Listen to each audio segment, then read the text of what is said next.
Hi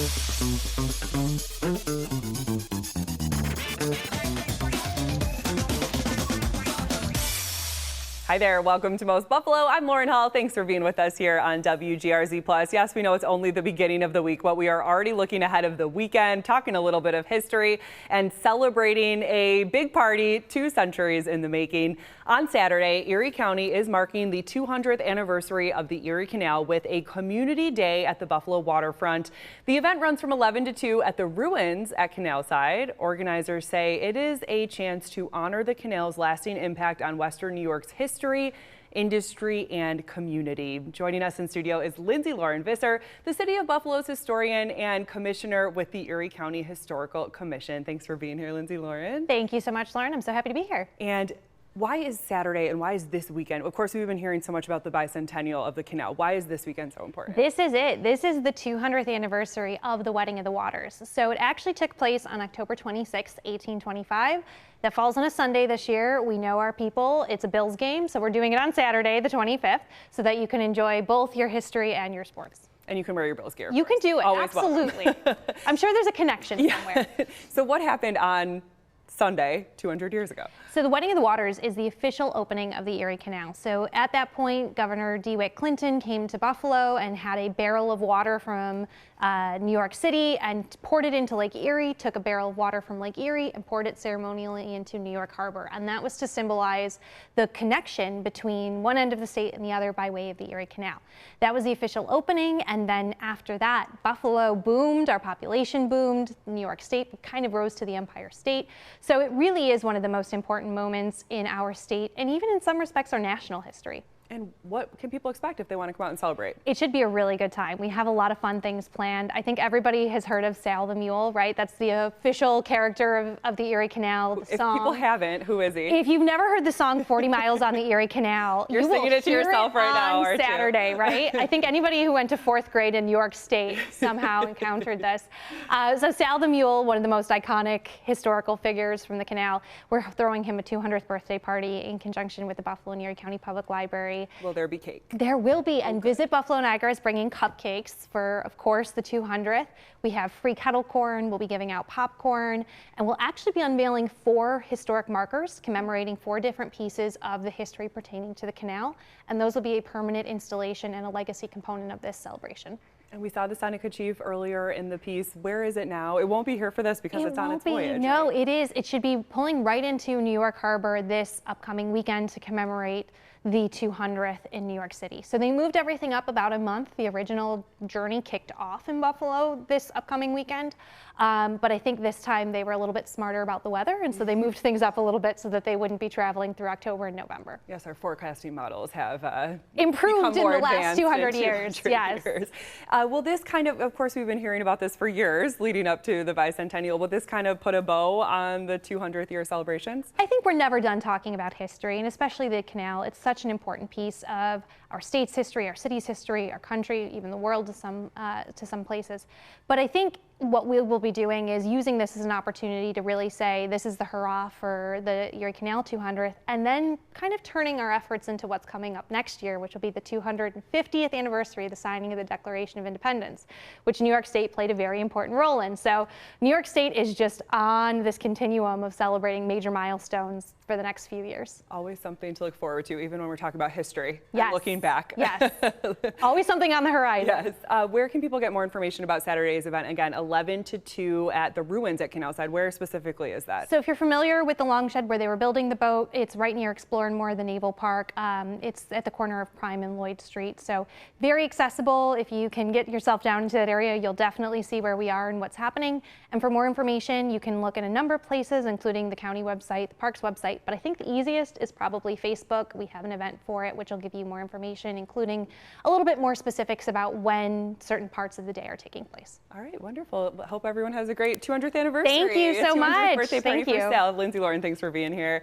And Buffalo State's Whitworth-Ferguson Planetarium is open to the public. They have a full lineup of events this fall. Our Kevin O'Neill takes us inside. It's gorgeous. You may have heard about the Whitworth-Ferguson Planetarium on the Buffalo State University campus. This is Dr. Kevin Williams. How you doing? Good. Congratulations on the new place. Thanks. Yeah. Same name, new digs. Exactly. Yep. Kind of a glow up. Right? Congratulations. Tell me about what a planetarium is and what it isn't. Like, there's no telescope here. Right, so instead of looking through a telescope at an observatory, in a planetarium we show the night sky without having to worry about light pollution or weather.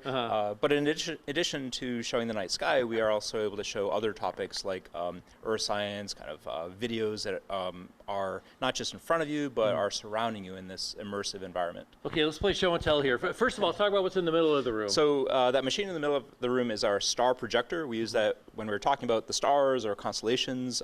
It's an amazing instrument, really showing the stars as they appear. But we also have our digital system that allows us to show immersive films.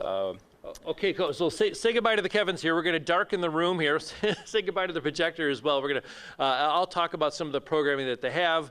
If you are a Taylor Swift fan, if you are a Pink Floyd fan, or have one in your family, they have cool. I guess I'll have you explain. So what is it like for the Taylor Swift show, for example, or the Pink Floyd show? Yeah, so those are our laser music experiences. So we have lasers coming from different areas in the room. We have theatrical fog to make the laser show up, and incredible sound system for the music. So fans of Pink Floyd, Taylor Swift, as we move into December, we have Elton John, and then some holiday music. So. Oh, that's awesome! And you have a sort of spooky themed music at the end of the month, of this month as well. Yeah, the end of October we have our Fright Lights laser show, and again, it's kind of a combination of spooky music, but also some fun Halloween-related music. This reminds me of like the Sphere in Vegas, or those that you go to an amusement park. They had these immersive sort of 360-degree screens, and it feels like that here. Yeah, it's really meant to surround you, and whether it's entertainment or information, it just puts you in the action, and a much more stimulating experience than you might get at a normal movie theater. My kid's into the solar system. Would she like this too? Yeah, absolutely. What's the website? So our website is planetarium.buffalostate.edu. That has information about the planetarium, but also links to our ticketing page or information about private events too. Yeah, it's fantastic. A 4-year-old planetarium on the Buffalo State University campus, but open to the public on your side on Buff State. I'm Kevin O'Neill, Channel 2 News. Here with meteorologist Jennifer Sinonis. Don't you just love I've the been there planetarium? before. Oh yeah, I love astronomy that's a so cool much. one. Yeah. That's probably like one of the second things I'd probably done if I didn't do meteorology. Become I love like Kevin. astronomy. Yes. Yeah. I've been there to that planetarium, and I already looked at the list of, like, they have a whole bunch of cool events coming up in the next. I mean, it's like almost every single day or something. Yes, over and the weekend. And as you mentioned, aiming to appeal to all different people, because it's a public university here in Buffalo, and it's open to the public. So they want you to come check it out. Some really cool planetarium shows. Yeah, there's many evenings, so definitely check it out on that website. Yeah, really, really cool stuff. Also, check this out. It was a perfect wedding day in Buffalo. The 10 Lives Club Cat Rescue made a special appearance at a wedding over the weekend, complete with 6 kittens and 1 proud mom cat during cocktail hour. Guests got to play, cuddle, and take photos with the furry guests of honor, and 1 lucky kitten even found a forever home before the night was over. It was the first wedding appearance for the 10 Lives Club, but organizers say it definitely won't be the last.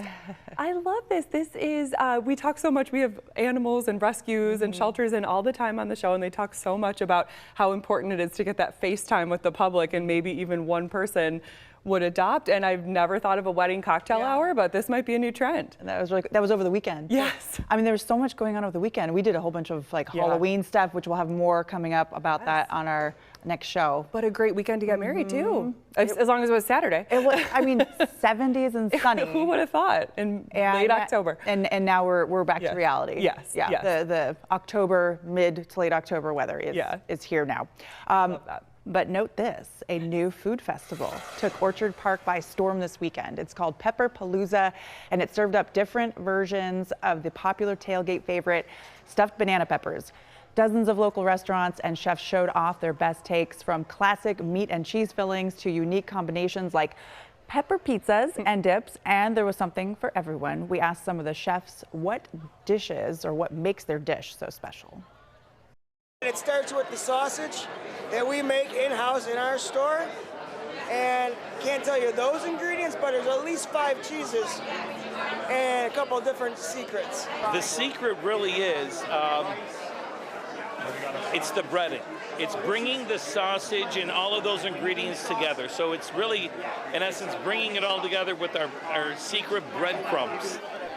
Ooh, we got a little insight on the secret. Yes. Ooh, all the money raised goes to several charities in Western New York. Because usually when you're like, oh, what's the secret? And they're like, we can't it's a tell you. secret. I'm like, okay, so we have a little inside info. Breadcrumbs are the secret a lot of times, I'm finding, with a lot of recipes. But I love that it looked like it was a great time. Yeah. And they had the cover from the weather, so they were nice and warm under there. And we previewed the event last week on Most Buffalo, and I do think those stuffed hot banana peppers are kind of an unsung hero of Buffalo food. So now they have their own chance to get celebrated. And especially to the hot peppers? Yes, the stuffed hot banana peppers. I like more like the sweet. Sweet are good. I could do a little hot. Yeah.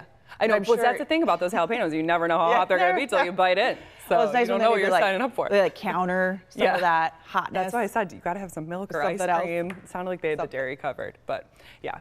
Also over the weekend, we've been talking so much about October being Breast Cancer Awareness Month. Over the weekend, this was the big event. Western New Yorkers came together to support the mission and raise awareness in the fight against breast cancer. This was at the Buffalo Outer Harbor. It came alive for this year's Making Strides Against Breast Cancer walk. This is put on by the American Cancer Society. And as you can see, it is just a sea of pink for support, with patients, survivors, and their loved ones of all ages walking for the cause. And the event helps raise both awareness and money for research. To me, this means I'm supporting my patients, all the cancer survivors, patients who are actively going through treatment, and all of their support system. I think it's so important to get the word out. I just love all the pink and the happy faces. Everyone seems positive and just spreading the kindness, meeting strangers, people that I never met before coming up and hugging you as a survivor has been incredible.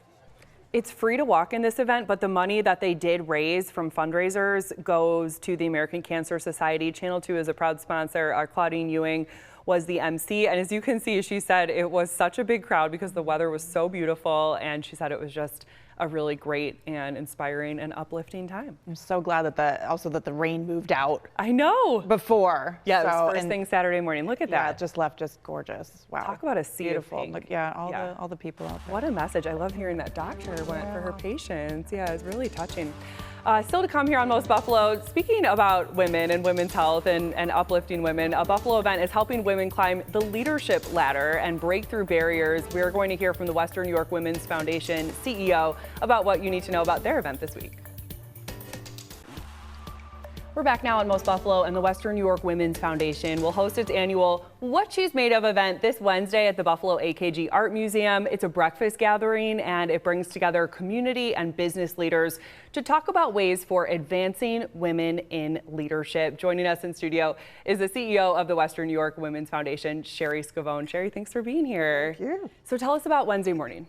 Wednesday morning is an incredible opportunity to be together in community and space, but also to listen and to learn. So historically, this is our 16th annual What She's Made Of, and we try to bring in a speaker that's going to motivate, intrigue, and really is aspiring for all. In the case of tomorrow, Wednesday, I should say, it really is someone who has rooted herself in data and uses that data to tell a story of what holds women back in the pipeline in the workforce, which hurts obviously businesses and individual women and families and our community and our economy.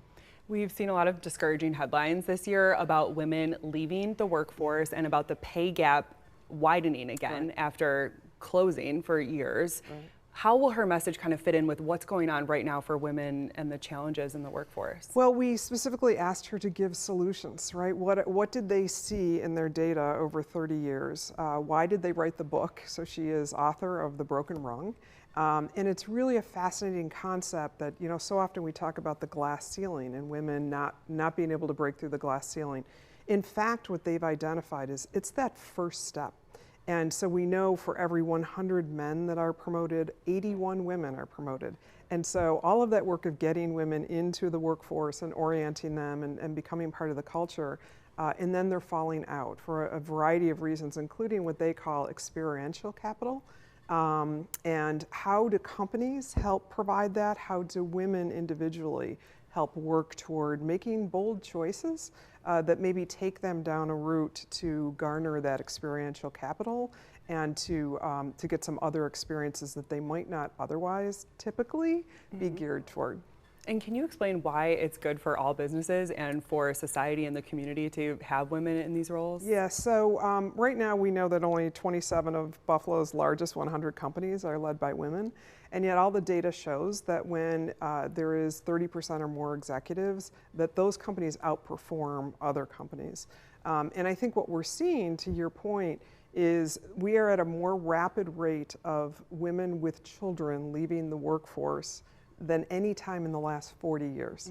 That's not good for business. That's not good for corporations, and it impacts our economy. Not only payroll taxes that everyone pays into the economy, but also the sustainability of the organizations and the companies that they're working for.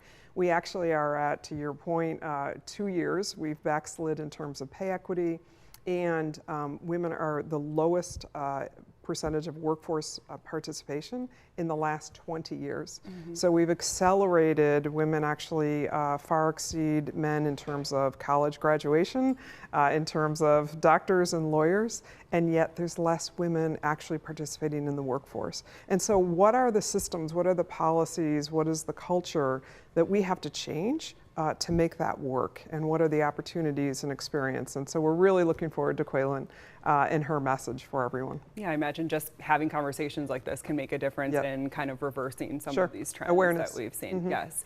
So again, this is happening, this talk and the breakfast and the event is happening Wednesday morning starting at 8:30 at 8 o'clock at the Buffalo AKG. How can people get tickets if they want to come? Our website, WNYWomen'sFoundation.org, and we are going to leave it open for a little while longer, but we will have a full house. And all women invited, right? Working, non-working, women, men, everyone. Yes, this is a community event. Yes, absolutely. All right, Sherry Scavone is the CEO of the Western New York Women's Foundation. Thank you so much for being here and having this conversation. Appreciate it. Thank you.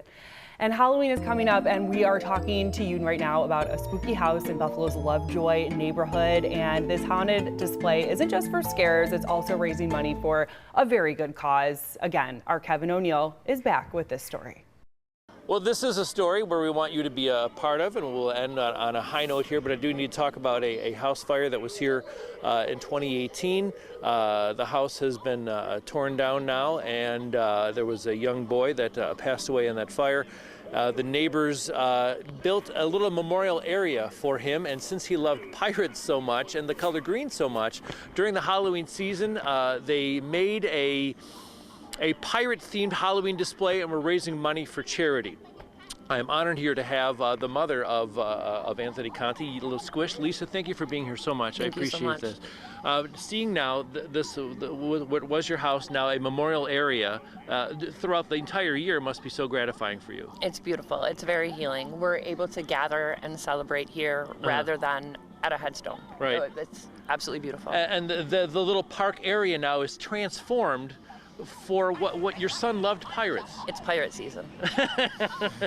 What does that mean to you? All October we prepare and get ready. We've all improved upon our costumes year after year, and we spend Beggar's Night here as a family with our neighborhood and our community, and we get to see everybody that we miss from being here. And seeing just smiles and laughter. Absolutely. It's so much fun. Thank you so much for being pleasure. here. And again, our deepest condolences for you, and thank you so much for continuing his memory in such a positive way. Thank you so much. Mike and Roland, okay, you guys are the crazy neighbors. Yeah, very much so. That emptied your 401k and filled this house and filled this property with pirates for the little guy and for everybody else. Yeah. People, not only people in my neighborhood think we're crazy.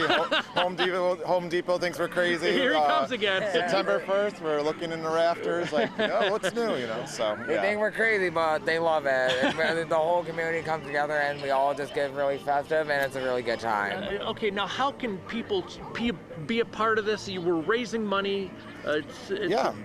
So we're raising money for Skeletons of Hope. It's a national thing. National fundraiser. There's over 1,000 houses nationwide. They set a goal about 6 years ago to raise $1 million, and this year we're only about $27,000 short of hitting our $1 million goal that we set 6 years ago. So absolutely outstanding. Yeah. And again, the Fright Maps. Fright Maps is an amazing app.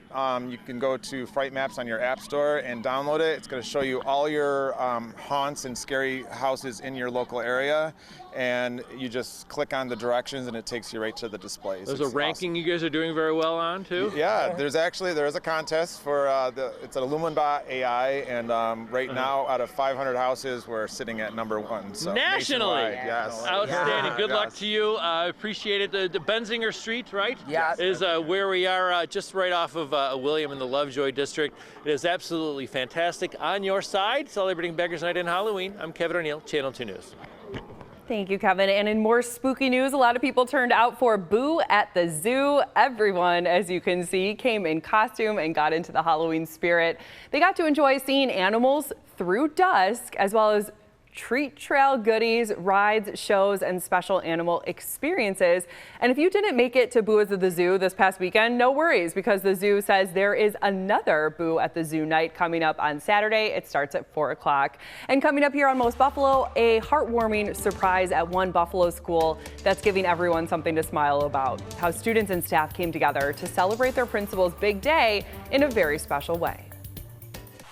Back now on Most Buffalo, and we are celebrating a local educator. The principal at Buffalo's Academy of Science Charter School got married recently, but before that happened, the whole school came together to throw a surprise wedding ceremony for her in the school's backyard. Photojournalist Franco Ardito shares the story.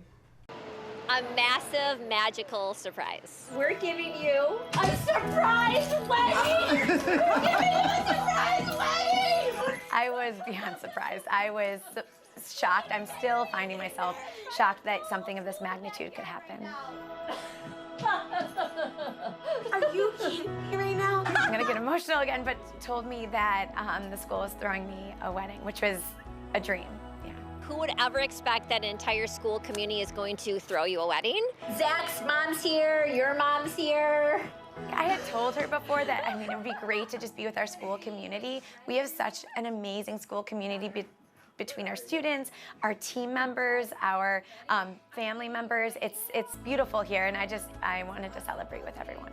She's caring, kind, helpful to others, and she does a lot for us. I tell people all the time they just need to come here. Their joy, their enthusiasm, their excitement for learning and for caring for each other is inspirational.